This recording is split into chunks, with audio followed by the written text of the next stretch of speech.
मैं हवा हूं।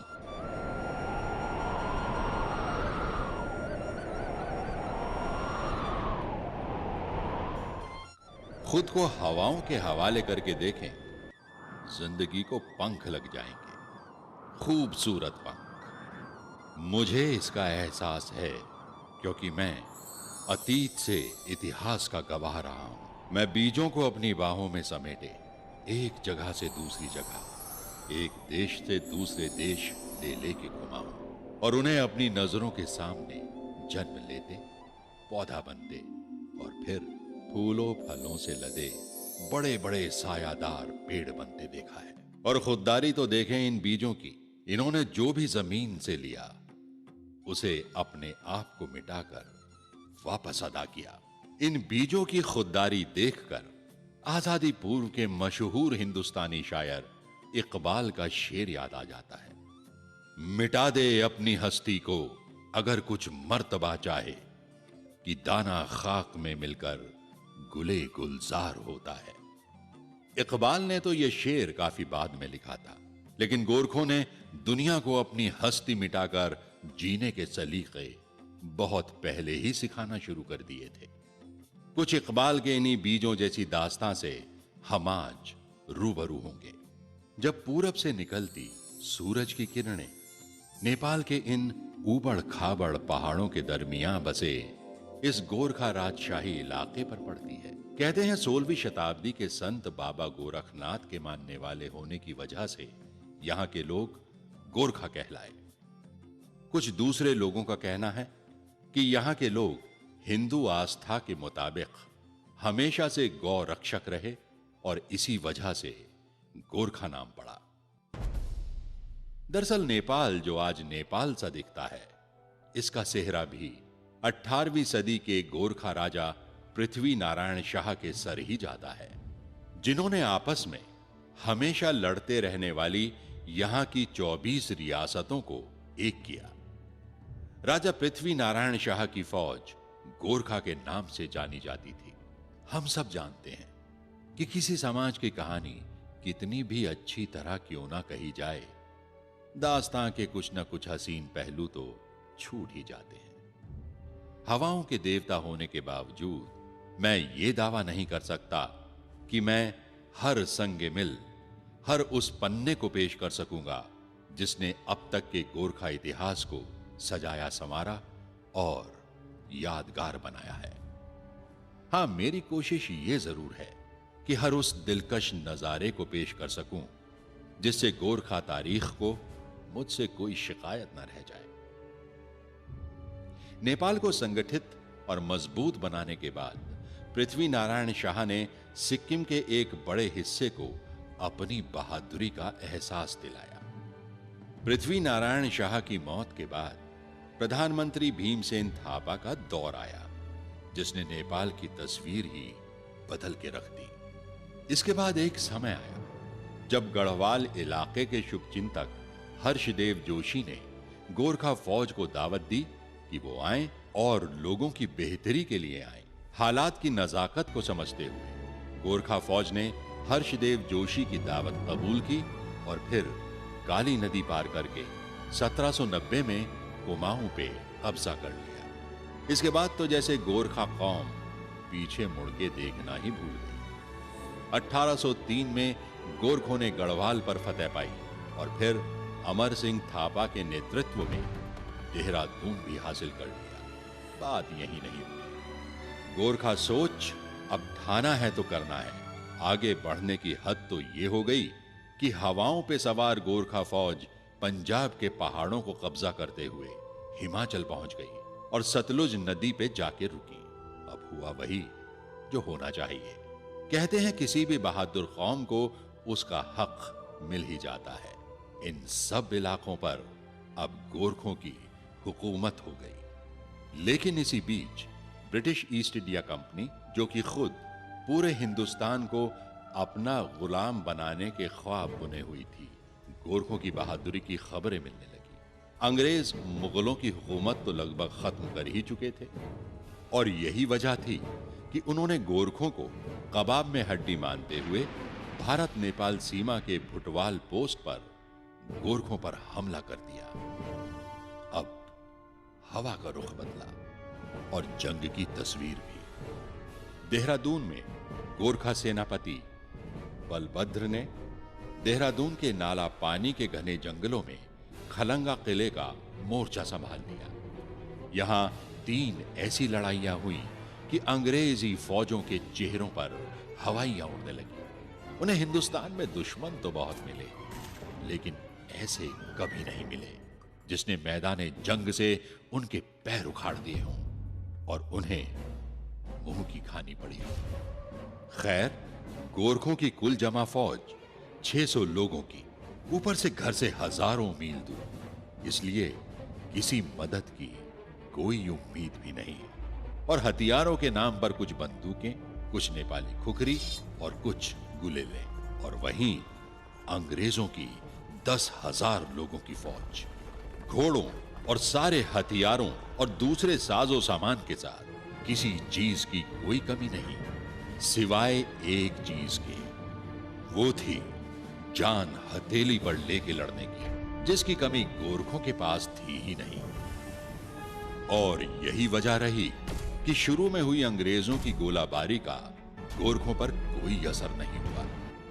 रात हुई, गोरखा फौज अलाव जला के उसके पास सो गई, जबकि महिलाएं बच्चों की देखरेख में लगी रहीं। आखिर हवा होना, यह सब मैं देख ही रहा था। अचानक मेरी नजर एक गोरखा पर पड़ी, जो किसी अंग्रेज खबरची को बलभद्र के कैंप में लेकर आया था। आधी रात से ज्यादा का वक्त। मशालजी ने मशाल कुछ इस तरह से पकड़ी हुई थी कि बलभद्र अंग्रेजों की भेजी चिट्ठी पढ़ सके। चिट्ठी पढ़ते पढ़ते बलभद्र के चेहरे का रंग बदलने लगा, कुछ ऐसा रंग कि जैसे कह रहा हो, तुम्हारी ये जुर्रत। बलभद्र ने चिट्ठी पढ़ी, उसके टुकड़े टुकड़े किए और फिर जमीन पर फेंक दिया। मैं इतनी रात में इस तरह का खलल पसंद नहीं करता, और जहां तक हथियार डालने की बात है, तो अपने जनरल से कहना कि गोरखों को जिल्लत की जिंदगी से कहीं ज्यादा इज्जत की मौत पसंद है। और हां, उनसे मुलाकात युद्ध भूमि में होगी। गोरखों का यह बागियाना अंदाज जवां जंग के सितारे के नाम से प्रसिद्ध अंग्रेज कमांडर सर रोलो गिलिस्पी को क्यों पसंद आता? अगला हमला यकीनन बड़ा होना था। हुआ भी यही। चारों तरफ से एक साथ गोरखा फौज पर हमला करने की तैयारी शुरू हो गई। इधर गोरखों को भी खबर लगी, तो उन्होंने पहले ही अंग्रेजों पर हमला कर दिया। गोरखा के गुरिल्ला हमले और आसमानों को चीरते हुए नारे, जय महाकाली, आयो गोरखाली, ने अंग्रेजों को संभलने का मौका ही नहीं दिया। गोरखा खुखरी कुछ यूं चलाते जैसे पेड़ों के पत्ते काटने का काम चल रहा हो। गोरखों के बेखौफ हमले ही अंग्रेज फौज को तितर बितर करने के लिए काफी थे। ऊपर से मरते साथियों को देख अंग्रेज फौजी भागने लगे। अपने ही फौजी भागते देख जनरल गिलेस्पी का पारा 7वें आसमान पर। एक तो ऐसे हमले की उम्मीद नहीं, और फिर फौज की यह बुजदिली, यूं दुम दबा के भागना। जनरल गिलेस्पी ने बंदूक अपने फौजियों पर ही तान दी और फिर बंदूक के सहारे अपनी भागती फौज को रोका और फौरन गोरखों पर पीछे से सीढ़ियां लगा के हमला करने का हुक्म दिया। ये वो जगह थी जहां गोरखा फौज से नहीं बल्कि महिलाओं से उनका सामना हुआ, वो भी कम नहीं। आखिर गोरखों की बेटियां ठहरी। बस अपने बच्चों को अपनी पीठ पीछे बांधा और ऊपर से बड़े बड़े पत्थर फेंकने शुरू कर दिए। गोरखा महिलाओं का यह कदम एक भागती हुई फौज के दोबारा बहादुरी साबित करने की कोशिश के ऊपर भारी पड़ा। अपनी फौज की बुजदिली देखकर गिलेस्पी एक हाथ में तलवार और एक हाथ में पिस्तौल लिए आगे आया, लेकिन तभी बंदूक की एक गोली उसका सर पार कर गई। सिर्फ 60 गज की दूरी पर से चलाई गई गोली गिलेस्पी को धाराशाही करने के लिए काफी थी। अब इसके बाद तो गोलाबारी बंद होनी ही थी। अंग्रेज उल्टे पांव वापस हुए और गोरखा उन्हें देखते रहे। फिर 1 महीने बाद अंग्रेजों की नई फौज नए साजो सामान और हजारों फौजियों के साथ हाजिर हुई। तोप गोला गाड़ी खींचते, हाथियों के झुंड, उनके फौजी झंडे पतझड़ की तेज मौसमी हवाओं में मानो उनकी बहादुरी की कोई नई दास्तां बयां कर रहे। अंग्रेज खलंगा पहाड़ी की तरफ बढ़ रहे थे। उन्होंने अपनी तोपें लगा दी और शुरू हुआ सिलसिला सुबह शाम खलंगा पर गोली बरसाने का। हां, इस बीच उन्होंने अंग्रेजी चाल चली और खलंगा की पानी सप्लाई का पता कर लिया। फिर क्या, पानी सप्लाई गोरखों तक पहुंचने से रोक दी गई। 3 दिनों तक तो गोरखों के पास अपना पानी था, उससे काम चला। लेकिन फिर बिना पानी और लगातार गोलाबारी ने गोरखों को पस्त किया। बहुत से गोरखा मारे गए। तीसरे दिन बलभद्र और 70 दूसरे लोगों ने खलंगा का दरवाजा खोल दिया। गोरखों को अचानक सामने देखकर अंग्रेजों ने गोलाबारी बंद कर दी। बलभद्र ने ऐलान किया कि वो हारे नहीं हैं, अब अपनी मर्जी से लड़ाई से जा रहे हैं। किसी ने कोई गोली नहीं चलाई। गोरखा चलते चले गए और अंग्रेज फौजी देखते रहे। बलभद्र और उनके आदमी पैदल नीचे पहुंचे, सागर ताल नाम के पानी के स्रोत के पास। वहां सबने कई रोज की प्यास बुझाई, पानी भरा और फिर हिमाचल में अमर सिंह थापा की फौज में शामिल होने गए। बाद में रणजीत सिंह की फौज में शामिल होकर अंग्रेजों के खिलाफ अफगानिस्तान में फिर लड़े। अंग्रेजों ने खलंगा को नेस्तानाबूद कर दिया। आज एक बड़ी जंग की निशानियां समेटे चट्टाने और तोप गोले से गिरे पत्थर ही गोरखों की बहादुरी की दास्तानें बयां करते हैं। गोरखों ने अंग्रेजों का एक बेहतर फौज होने का गोमान तोड़ दिया था।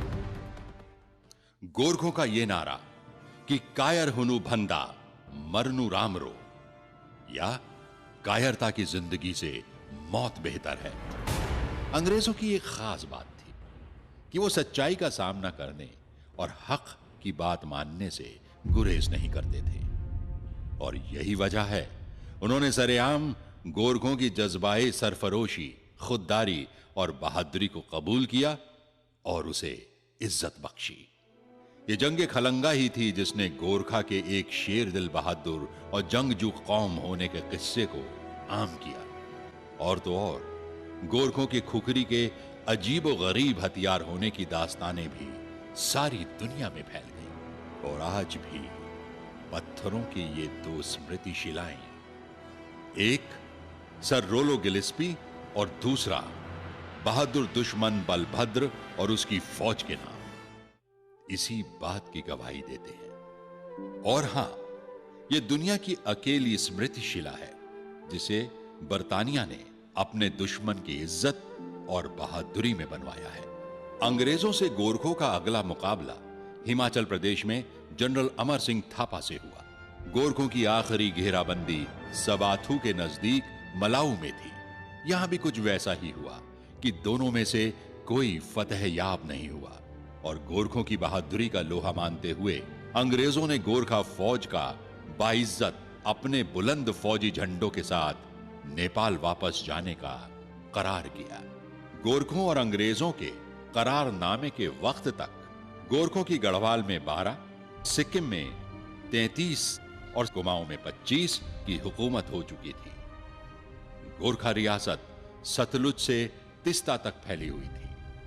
सगौली करारनामे के बाद गोरखों के जीते हुए 105,000 किलोमीटर के हर इंच का हकदार अंग्रेजों को बनाया गया। और तो और गोरखों की बहादुरी की इससे बड़ी सनद क्या होगी कि अंग्रेजों ने उनको अपनी गोरखा बटालियन में शामिल करना शुरू कर दिया। और अंग्रेजों के गोरखों पर भरोसे का आलम यह था कि पहले विश्व युद्ध के वक्त गोरखा रेजिमेंट ने